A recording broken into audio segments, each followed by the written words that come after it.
Hey guys, welcome to another episode of the Vinyl Den, your channel for record collecting by record collectors. I'm Nick. So we are now officially halfway through 2023. So today I'm going to be talking about my top 5 albums of the year so far. There's a bunch of links down below. Make sure you go check them out. There's links for the Vinyl Den Facebook group, for the merch page, for the Spotify and Apple Music playlist that we put together every week, and the Patreon page. Make sure you go check all that out. Of course, if you enjoyed the episode, make sure you give me a thumbs up. Hit that subscribe button down below. Make sure you hit that notification bell so you're notified every time I release new episodes. So I've been doing these mid-year top 5 videos for at least the last couple of years. And at the end of the year, I always do a top 10 end-of-the-year review. So it's always interesting to me, at least, to kind of go back and see the albums that I've got in my mid-year list and compare that to my end-of-the-year list. Because it's always drastically different, of course, because there's so many great albums that were released over the course of the year. I think last year, there was, 2 albums in my top 5 that ended up in my top 5 at the end of the year. Because like I said, it's just music is this big ever-changing thing, and there's so many great things that get released every month. And I will say, over the course of the last 3 or 4 months, my list has really drastically changed. I think I got my top 5, and then I've got 5 honorable mentions. And I think of the 10 albums I've got on my list total, I think 5 of them have come out within the last 6 or 7 weeks. So like I said, I've got a top 5, and then I've got 5 honorable mentions. The honorable mentions aren't in any kind of order. There's just 5 albums that at some point over the last several months I considered in my top 5, and I'd be interested to see kind of where these shake out at the end of the year. So this first one is an album that I'm familiar with the artist, but I've never actually listened to any of his music until I heard this album. And my wife picked this up earlier this year when it was first released, and I was just really, really highly impressed with this album. It's probably one of the best pop albums, in my opinion, of the last several years, and that is Gloria by Sam Smith. And the one track off of this that I had heard previously was Unholy. It was a huge track, and I think it hit number 1 in several different countries, and the album actually hit number 7 here on the Billboard charts in the U.S. And so I think I got this. This album came out January 27th, so it was probably mid to late February, I think, when I picked this up. And instantly I was just impressed with it. Just like I said, it's a great pop album, probably one of the best pop albums of the last, at least 4 or 5 years. The next one's a pretty polarizing album. I think some people are either going to have it in their top 5, or they'll probably have it in their top 5 most hated albums of the year list come the end of the year. But this album came out April 14th. It's an album that I was really kind of mixed on initially. And the more I listened to it, the more I really like the album. I still think it's probably one of their best albums of the 2000s, and that album is 72 Seasons by Metallica. And I'm definitely, like a lot of you out there, I'm definitely more of a old school Metallica fan. I love their stuff from the 80s all the way through the Black Album. After the Black Album, all their albums were kind of hit or miss for me. So going into this album, I didn't really know what to expect. But like I said, the first time I listened to it, I think Mad was probably my opinion on it. It was there, but nothing was really, standing out to me. The couple of singles that they released before the album came out, I think were the best, or are the best tracks on this album. But the more I've listened to it, the more it's grown on me. And like I said, I think as far as our 2000s albums go, I think 72 Seasons is probably the best. So June 2nd ended up being a great day for music. The next 2 albums were both released on that day, and actually there's another album that's in the top 5 that was released on June 2nd also. But this next album is one that I was very much on the fence about when it was first released. And it was mainly because I wasn't a huge fan of their last 2 albums, even though they're both good albums. I love all this band's music. But because of how kind of, I guess, average their last 2 albums were, I didn't really know what to expect on this one. I held off on pre-ordering it. I decided to stream it on the way to the record store, and when I heard it, I was instantly hooked. I think this is probably their best album since 2003, and maybe, I guess I'd probably have to put it in the top 10 punk albums of the 2000s, but that album is Tomorrow Never Comes by Rancid. Huge Rancid fan. I have been since the mid-90s. Like I said, I didn't really know what to expect with this one. And this is a very short album. I want to say it's just under 29 minutes. But in typical punk fashion, there's 85 songs in that short time span. It's a great album. If you're a punk fan, this is definitely one worth checking out. And then the next album that was also released on June 2nd is Dark Fighter by Rival Sons. This is an album that, I did a review on it when the album came out, was just a couple weeks ago. This is an album that if you haven't checked out Rival Sons yet, you got to listen to them.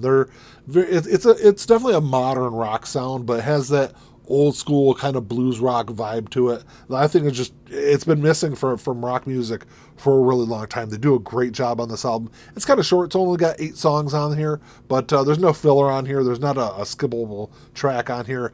And Rival Sons is one of those bands that whenever I hear anyone talk about rock music being dead, this is always a band I point them to. And then the last album on my honorable mentions list, this one came out on May 12th. Just like everything else on the list, this is another great album that if you're unfamiliar with it, you got to check it out. But that album is Okuma Rising by the Dropkick Murphys. So this is kind of part 2 of a collaboration that they were doing, that they started last year with Woody Guthrie's family. The album that came out last year is This Machine Still Kills Fascists. It's just a great album. So this is just, I think, Okuma Rising is, I think, just a kind of a notch below that album last year. But what they did with both of these albums are both acoustic albums, or mostly acoustic albums, that the band used the lyrics or unused lyrics from Woody Guthrie for these songs. There's 11 tracks on here.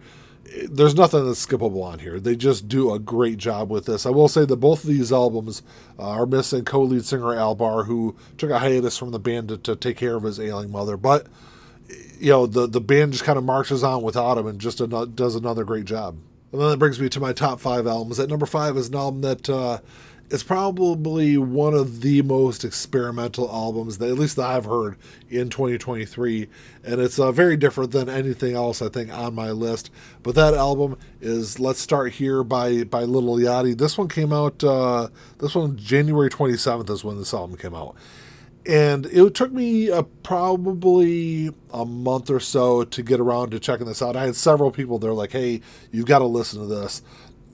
Because I'm a big Pink Floyd fan, as soon as someone told me that this is very, very much in the realm of like Pink Floyd and a bunch of other like great psychedelic music from the late 60s and the 70s, I was instantly intrigued. And when I listened to it, like I said, this is very different than anything that Lil Yachty has done in his career. This is his 5th album, I think. So his first 5 albums were all just straightforward rap and trap music. And then when he did this, he tried to do something different, something he's never done in his career, kind of go down a completely different path. And like I said, some couple of these tracks, especially early in the album, could be right off of The Dark Side of the Moon. It's that kind of straightforward, kind of Pink Floyd, kind of psychedelic, kind of progressive rock that in 2023 I just wasn't expecting when I listened to this. So overall, this album at times seems a little chaotic, and maybe almost like he doesn't know what direction he's going with the music, but it works. It just, as a full package, the album just works, and I was really highly impressed. I doubt he'll kind of ever move forward and do anything else like this again. But if you haven't heard Let's Start Here, it's definitely an interesting one to check out. Like I said, especially if you're a Pink Floyd, that early 70s psychedelic progressive kind of rock fan, it's definitely worth at least streaming and checking out. So we're going from an album that I've got at number 5, it's probably the most experimental album that I've listened to this year, to the album that I've got at number 4, probably the most unique album of this year. So this was released on March 24th. This is Crime Wave by the Co-Defendants. So Co-Defendants is Fat Mike from NoFX, Sam King from Get Dead, and Sesky Ramos. And they do a great job. This is an interesting, like I said, probably the most unique album I've listened to this year. It's a mix of punk, it's a mix of hip-hop, it's got some alternative rock in here. Like I said, just very different from a lot of other stuff you hear today. And this is one that, I had this pre-order when it first came out, because of course I'm a huge Get Dead fan, I'm a huge NoFX fan, so I was really interested in listening to this one when it came out. And from the first couple of tracks, man, I was just instantly hooked, and it's been one of my most played albums since it was released. So the album that I got at number 3, it's probably up until 4 or 5 weeks ago, honestly, it was probably my number 1 album of the year so far. But there's been a couple of really great albums that, because of their strength, push this one down to number 3. It's still a great album. I think it is my most streamed album of the year so far. So this one came out on February 3rd.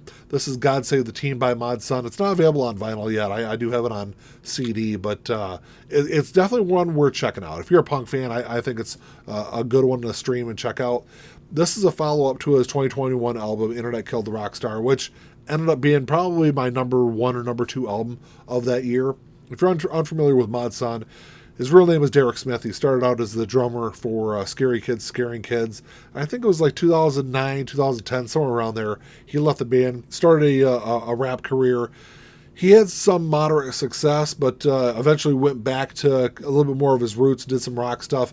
But with God Save the Teen, it's a little bit of a different album than what he did with Internet Killed the Rock Star, which that was a straightforward pop-punk album. Both of them were produced by John Feldman. John's done a bunch of great stuff over the years with a bunch of different punk bands. But with God Save the Teen, there's a little bit more of a hip-hop vibe to it. There's a little bit more of a alternative rock vibe to it. He does a great cover of Iris by the Goo Goo Dolls on there. It's definitely worth checking out. But if you're unfamiliar with the album, definitely check out God Save the Teen. So the album I got at number 2, I guess I'm cheating a little bit because it's not a full studio album. It's just an EP. But this one was released on May 19th. It is Phantomine by Ghost. So I'm not the biggest metal fan. As far as like metal bands go, I'll listen to Metallica, I'll listen to Black Sabbath, but outside of that, that's kind of where I draw the line. And then when Imperial came out by Ghost a year or two back, I fell in love with that album. Really kind of pulled me into Ghost. I've been a huge fan of them ever since. So when this EP came out, I was definitely intrigued. First off, I'll say this probably has some of the best artwork of an album so far that's been released this year. I mean, the artwork on this album looks absolutely awesome. But this is just a 5-track EP. So you get covers on here from Iron Maiden, Genesis, Tina Turner, Television, and the Stranglers. So this is the second time they've done a covers album. But the 5 tracks they cover on here, I think these covers are, at least in my opinion, better than the original versions. And I love all 5 of the tracks. I've listened to all 5 of them for years and years. But the way that Ghost does it, I think does the tracks justice, and I think they're just better versions of those songs. So it brings me down to my number 1 album of 2023 so far. This album was also released on June 2nd. It's kind of along the lines of that Rancid album. The last couple of albums from this band have just, in my opinion, been kind of mediocre. So I didn't really know what to expect when this album was released. And when it was released, I was really blown away with how incredible this album is. It's probably one of the best albums, in my opinion, in rock music over the last decade. That album, like I said, was released on June 2nd, but Here We Are by Foo Fighters. Of course, with the death of Taylor Hawkins last year, I didn't know what to expect with Foo Fighters. I talked about on the channel here before that after his death, I didn't even know if Foo Fighters would continue on. I figured they would, but they wouldn't continue on with the Foo Fighters name. I thought they would come back together under something different and move forward. But they did. They stayed on. They kept the Foo Fighters name. They kept going on with what they were doing. Dave Grohl does all the drums on this album. It's an incredible album. I think as far as Foo Fighters albums go, this is definitely in the top 4 for me. It might be one of their top 3 albums. It's definitely their best album since Wasting Light, which came out back in 2011, which I think Wasting Light is the best Foo Fighters album. This is definitely up there with that and their first couple of albums. I don't know what order I would put the other 3 in, but I think, at least in my opinion, Wasting Light is their best that they've done. This is really close to it. This is just an incredible rock album, and one that there's not a skippable track on here, just like everything else on this list. But come the end of the year, I'm really interested to see if this one holds up and stays number 1 for me. Well, that's all I got for you today, guys. Thanks for checking the show out. That's my top 5, my extended top 5, I guess, if you want to call it, albums of 2023 so far. Make sure you drop me a comment down below. Let me know what albums you've got in your top 5. And I'm interested to see, come the end of the year, where all these albums kind of fall out. I think there's a bunch of great stuff coming up in the last 6 months of the year. But we'll see how they end up sounding. I'm sure a lot of them are going to be really good albums. But drop me a comment. Let me know what you guys think. If you enjoyed the episode, make sure you give me the old thumbs up. Hit that subscribe button down below. That's all I got. Until next time, keep on spinning. Peace.